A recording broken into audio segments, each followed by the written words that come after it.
Okay, Sonia, thanks very much just for sparing us another couple of minutes. Just wanted to get your views on the conference so far. I'd let me know whether there are any particular themes or issues or points that came up that you found very interesting or hadn't really thought about before.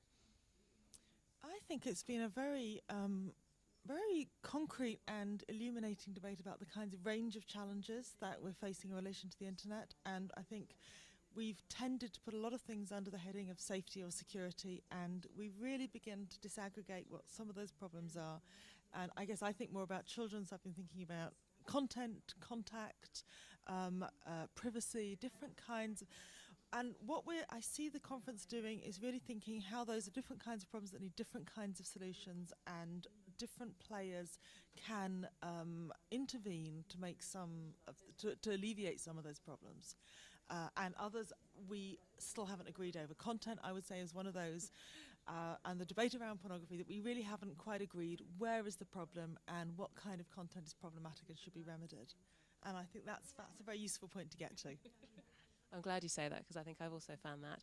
The other point that I was very interested in that you brought up in this last session was the question really around media literacy, which has obviously been presented very frequently as a very important tool in the debate around protecting children. You presented, I thought, some quite interesting views. I wonder if you could sort of tell me a bit more about that.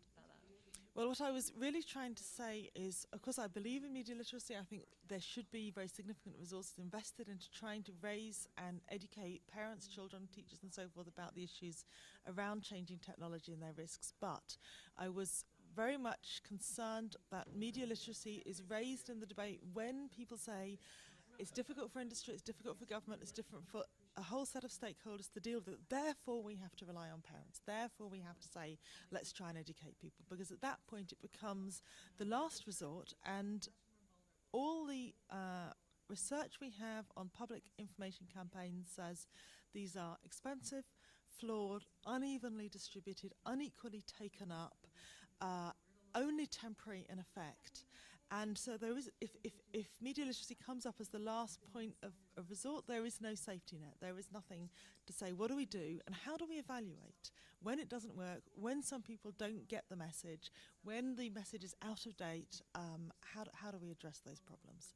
And that's what I was trying to get over. I think that's definitely a point worth hearing. Anyway, thank you very much for giving us these few minutes, Sonia. Thanks. Thank you.